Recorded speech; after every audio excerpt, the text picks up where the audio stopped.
you're funny. Like I said. Like I said. Like I said. Do you like my tail? Like I said. Welcome back to the Christmas edition of Iron Rage, where maybe we won't rage so much today because it is the Christmas holiday spirit. And to celebrate with us is newly ordained priest, Lee Priest. I like the collar. Thank you. It's a good look, isn't it? I think the name finally suits my job. Yeah. And just so people don't think I'm, being a dickhead here, look, I've even got my clergy badge if I want to wear somewhere. Well, so far, I believe it. I would think it was a costume, but you have actually a certificate of authenticity. Look, yes, I actually went through with it, Dave. I'm not. Yeah, look, it's in my little folder. Wow. Did you have to take an oath or something like that? Oh yeah, you got to do all that shit. No. Well, I mean, you got to do all that stuff. I got to be nice. Here's my card. I like it. It's got your real name on it too, Lee Andrew McCutcheon. Yes. It must be official. Here's the official in good standing with church letter, so you can perform weddings and stuff. Wow. So you can marry people, Lee? Oh yeah. And I got to get this framed. See. Wow, look at that. And will it be legal if you do marry people? Yes, it is legal. It's Wow. all thing. Do you know the oath, or do you have to practice that? No. Yeah. No, It's official, recognised a member of it, and has all the rights and privilege to perform all the duties of the ministry. Now, what's the process you have to go through to become an ordained minister? Is it difficult? Oh, Or you just pay fill a fee? out forms. Just fill out forms and stuff like Yeah. that. So when we see all these guys like these celebrities that become ordained ministers, they really just paid the fee basically. It's pretty much like Lou Ferrigno became a sheriff and stuff like that, where you do have the powers to do formal stuff, and What did it cost? What does it cost to become an ordained minister? Maybe I'll become. And my credentials have no expiration date. Please direct any further needs to our headquarters below if you want to question it. I certify the above declaration is true and correct to the best of my knowledge, is in good standing. We acknowledge that their ordination is in good standing with the church. Wow. You could become an ordained minister, but they won't let you back in the IFBB. Amazing. Go figure. Can you believe it? God accepts me before the IFBB does. I don't know, yeah. What are the odds? Now, I'm just going to keep doing this through the show. That way, it's harder for the fucking lightning to get me. Yeah, exactly. Are you going to start your own church now, where people will follow you and they could? I think I should. I think I should have the Ministry of Iron or something, and that way. Yeah, there you go. Tax free. Maybe get a tax break. Exactly. That's for the children, Dave. It's for the children. Yeah. I bet you'll have a lot of people who want to sign up for the Lee Priest I think so. church. I'll have to look into how many actually need to have a congregation. I wonder if there's a limited number before you can go tax-free and then have a foundation. Well, maybe you should do online services every Sunday or something like that. You could have I your could own and get channel. people to confess their sins for a donation, and I'll try and give them absolution, and But I think because I do a lot of my stuff I sell online, the majority of my money goes to animal shelters and stuff like that I sell when I sell off my stuff. So maybe I can go a little bit, 80% to the animal shelters, 20% to those pesky kids. I don't know, maybe the homeless.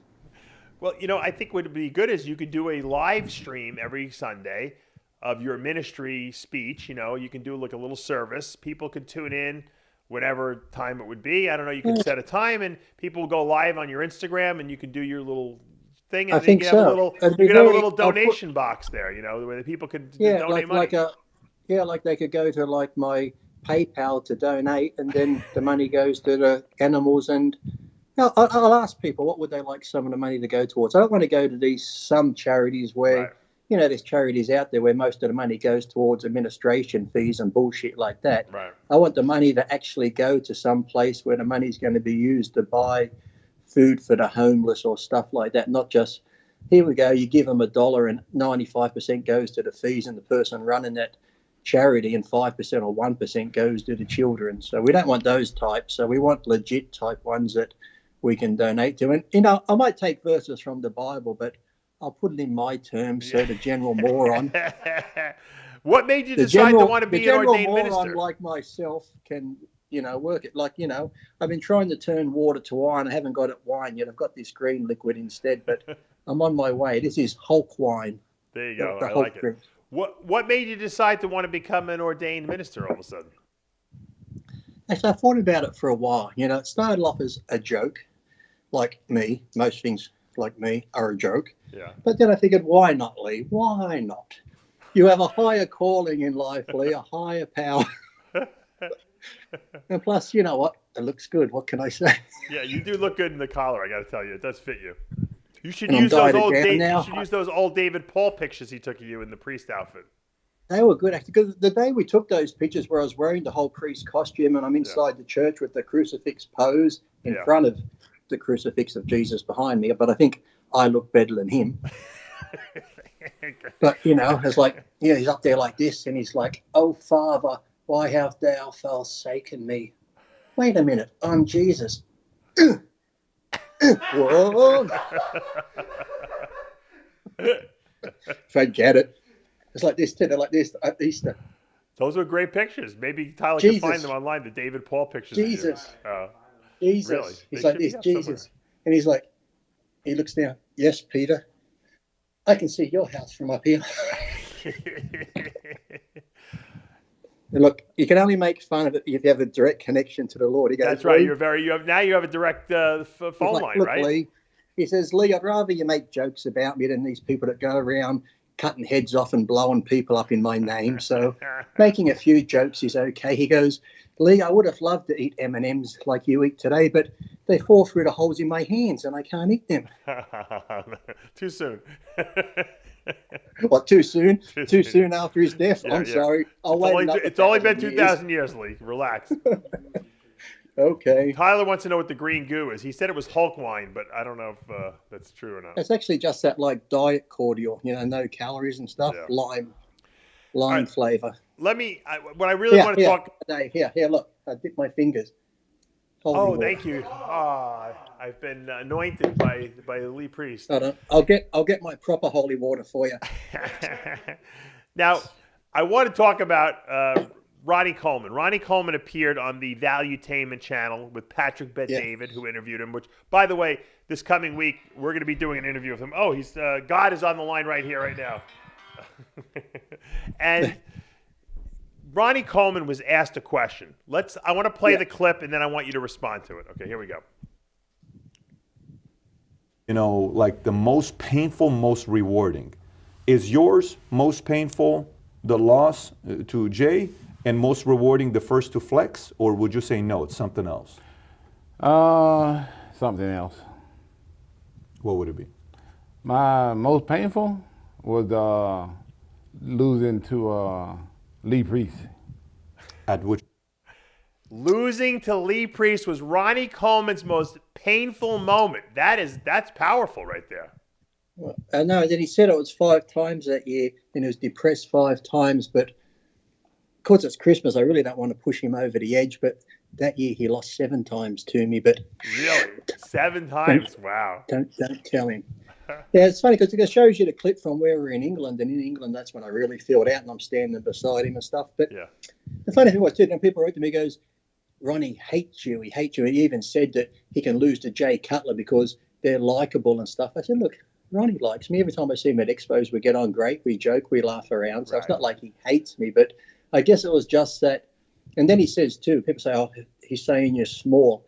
And I understood what he meant, being short in stature, because the guy even said, because he was 5'4", and Ronnie goes, "Yeah." So I forgive you, Ronnie. Thank you.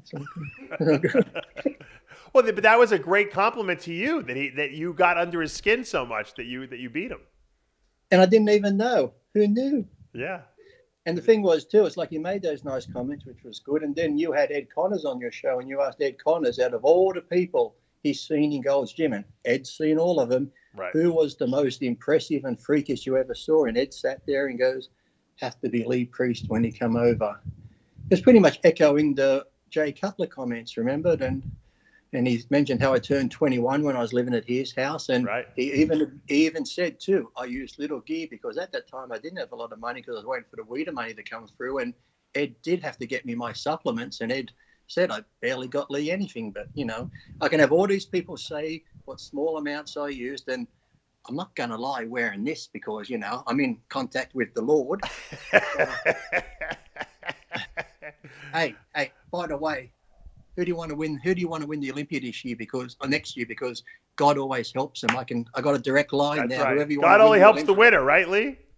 Exactly. Yeah, who that? Brandon? No, you want one? Okay. Between you and me, I know who it is. I put in the good word for the winner of the Olympia next year. When you hear people say stuff like that, what Ronnie said, and Ed Connor's compliments, how does that affect you? I mean, do you feel like, you know what, that's validation for you? I wouldn't say it's validation. I just find it funny that that's a very nice compliment that, you know, Jay's saying he was the freakiest he ever saw. And then for Ed Connors to say it, because like I said, Ed has seen lots and lots. He's seen them all in Gold's Gym. So to say that I was the number one of all the freakiest people he'd ever seen, and most, like when you looked in the gym and you saw someone, that was like, because I think you said, who was that? Wow. When you look at him, you just go, this is incredible. The same, because like I've always said, I never saw myself as that. To me, to this day, even though I'm not that freak anymore, well, I am a freak, but in different ways. I just saw myself as a normal gym goer. Even like I said, with the pro card, I never saw myself as a pro. I love training. Sure, you had to compete for the sponsors and everyone else, and it's good to compete because you go to the expos and the fiends see you, but I never saw myself as that type of person. I'm just a guy that went to the gym like everyone else, joke around in between sets. When I train, I'll be serious and stuff. So it's nice that they say that, but to me, I just saw myself as a regular person, because to me, when I looked around the gym, if I saw someone like Dillette or the Symmetry or Flex Wheeler or Chris Cormier training, to me, I'm like, holy fucker. If I saw Jim Quinn, how vascular he used to be and shit like that, I'm like, oh, this guy's incredible. So I never saw myself on the same level as those type of people. I remember like in a couple of my first pro shows, because coming from Australia, all I ever saw him was in the magazine. So I was more in awe when I'm standing on stage like this, and you look in front, I'll be like, oh fuck, look, there's David Durst down there, incredible. There's such, you know, I'm backstage thinking I'm pumping up. I'm like, oh wow, this is like the magazines come to life. So I never, like I said, I've always just been myself and been Lee. Never had that ego problem. I know people say Lee's got an ego and this and that, he thinks highly of himself, but I don't. I'm just a normal person. I'll be judged by one person, Dave, and that's you know. And you have a direct pipeline to him now, so you better be good. You better behave now. I'm good friends with both, just in case it goes either way. There you go. That's right. Yeah, you've definitely made friends with the guy down below too. Yeah. I'm hedging my bets here in case it could go. In case one of them loses the war, right? Exactly. Yeah. Hey, but whatever side I'm on, Dave, will be the winning side, and then the devil will say. Why do you think Ronnie wrote about that in his book? I know they like to write sensationalistic stuff in the book because it gets headlines and stuff like that. But he picked you. He picked you. He didn't pick Flex. He picked you. Yeah, even in his book, someone sent me the pages where he wrote about it again in his book. So it really must have got into his fucking head. You must have really messed him up, yeah. In his book, he called me the Ronnie Coleman killer. Like, did he really? I think someone sent me the pages in a message. They sent me where he talked about at the Olympia how I beat him again, then some other show when they called my name over his again. He's like, that Lee Priest was the Ronnie Coleman killer. So who knew? So, to be honest with you, I never really thought that Ronnie, like, I used to work the metrics booth with him, and when Ronnie was a pro, but he really wasn't Mr. Olympia yet. And I just always saw Ronnie as just another good bodybuilder. I was like, yeah, he's got some freaky body parts, but I don't think people took him seriously necessarily, but he took the sport super seriously, and I didn't even know that. Like, he would go on his own expense to Europe and do the European tour.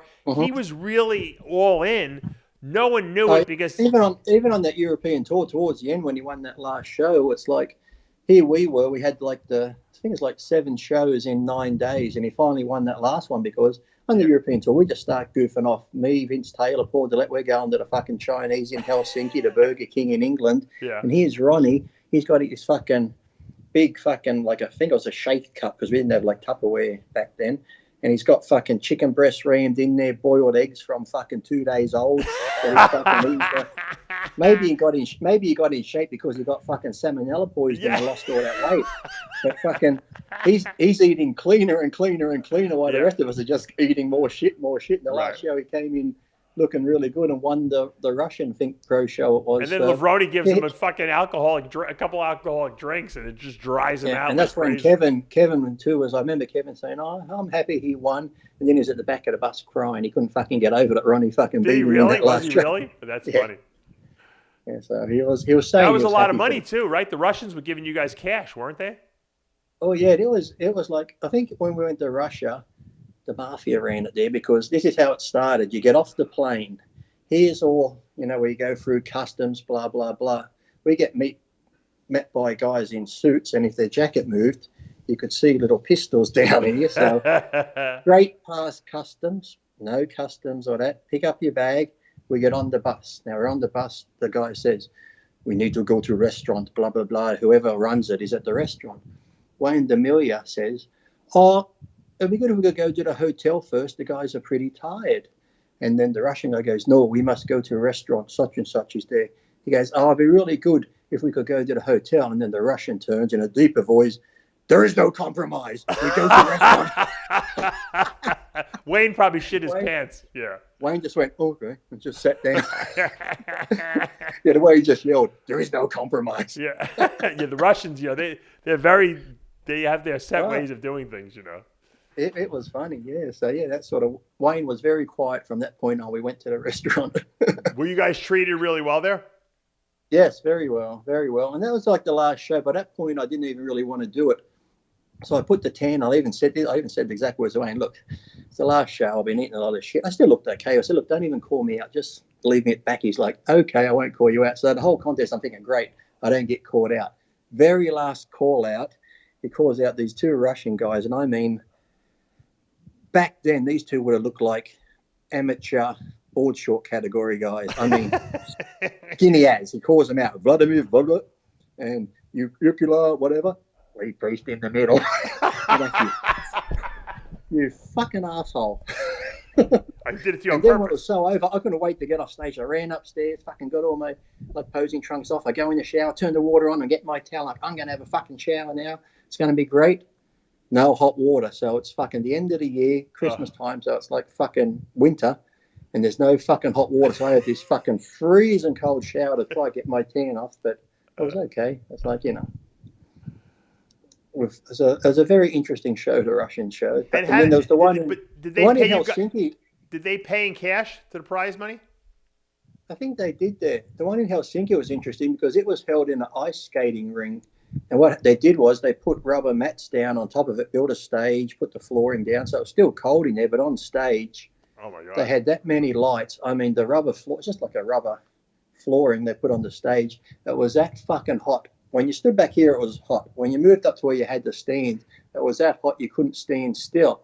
And now this is where NASA's getting mad because we get caught out. Yeah. And you're standing there and you're doing the old, you ever been to the beach in the sand, super hot, or the road's hot, and you've got to keep doing this, going from foot to foot. It was that hot? Now somebody stop moving.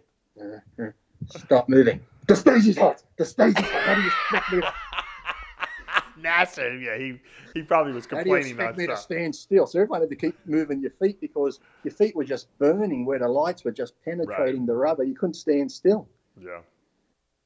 But it was interesting times. Yeah, but back to the Ronnie thing. I didn't realise that for that to affect him this long, this many years later, he still brings it up. He must be Lee Priest, fucking Lee Priest. A lot of people have those nightmares about you, evidently. I know. A lot of the IFBB did back in the day, I'm sure. Fucking Lee Priest again. Quietly, maybe Jim has one or two every now and then. Once in a while, he's not coming back. Sure. He's not coming back. It's like, I'm like that fucking Jason Voorhees. I just fucking keep returning. Yeah, or you can't Michael get rid of Myers. you. Yeah. He's gone for sure now. We've suspended him for life. We've done this. There's no way he can keep coming back. Yeah, have you seen what's on the computer today online? Oh, fuck, it's him again. And now, not only did you make deals with the devil, now you made a deal with God. So forget it. They'll never get rid of you now. You got to hedge your bets both ways, mate. I'm fucking in. And I'm both on their good side, believe it or not. Well, so maybe I'm the type of person, if I go to hell, give me a month or two, I'll be running the show down there. So, Yeah, I'll sure. be, hey, come on, Lucifer, you've had a good run here. It's time to just step aside and let somebody new in. All right. Well, now that you are an ordained priest, or an ordained minister, I should say, I have to test you out. So it's the Christmas holiday. This might even be airing on Christmas for all I know. You have to give us a nice sermon. So give us a little like 2-minute sermon from your heart to the fans. For a second, then I thought you were being rude and said you wanted some semen. I was like, No, I don't want to do this. No, none of your what's that? semen, No. please. I know you like it's American, you're into a white Christmas, but that's like really, pushing the limit, Dave. Give us Look, a little bit of a all Lee I want Priest for people this sermon. Christmas, not actually a sermon, because sermons to me sounds like you're preaching. All I want for this Christmas is for people to get along, have fun, be at peace with one another, love your neighbour. Don't judge them on their skin colour, their race, their religion, because you have to remember too, a lot of people do not celebrate Christmas as in the Christianity type side of it. They'll take the fucking presents and the days off work, but we won't fucking happy holidays to those people. Put up your holiday tree. We can't say Christmas tree because they might get upset. Fucking hell. So, my sermons or preaching would be similar to that, where I just tell it like it is. So everyone just, let's say Merry Christmas, Happy Holidays, whatever you want to celebrate, time with your family, because a lot of the people who don't celebrate Christmas, that's all it is just families getting together, swapping presents, having a few drinks, having a few more drinks, then a few more drinks, and fuck you, I hate you, I shouldn't have fucking had you as a kid, you fuck. That's how all Christmases end up at the end of the day. But blessed are those people too. Take it calm, watch the alcohol intake, people, come Christmas time, because and then what I don't get too is I went shopping yesterday, or I had to pick up some groceries. The amount of people out fucking in the car park, it starts, meh, that's my spot, fuck you. You get inside the shopping centre. I don't know what to buy. What do you want to buy? I'll sit here. You go get what you want. Fucking, it's a wonderful time of the year. People arguing, with kids running around, last minute shoppers. I'm thinking, why do this? It's not like, we've had thousands of years and all of a sudden July this year, someone said, you know what, let's have this thing called Christmas. And people go, oh my God, Christmas, what's this thing? I've got to go and buy presents. It's been going on forever. People leave it to the last minute. Then they go nuts. And then you can't stand it. And you have this day at home where you celebrate. And what do people do the next day, Boxing Day? Let's go shopping. There's fucking sales on. I'm like, what the fuck? Who wants to go through that shit again? Today on the news this morning, first story. Last night, a big shopping centre here. They had these like hundreds of balloons in the middle of the shopping centre. And inside these balloons were gift certificates, vouchers, free shit. Right. So all the people gathered there. And when they released the balloons, so many people have gone to hospital. Kids have been trampled because they just went fucking nuts to get this fucking vouchers and shit. And people got trampled on. They had like these things up, where you sit with Santa, and they got the walls up like this Santa village. Right. It's like the Santa village walls fucking went over. Oh. Fucking people are nuts. But you see at the Arnold Classic and the Olympia, they'll wait online for 6 hours for a free fucking protein bar.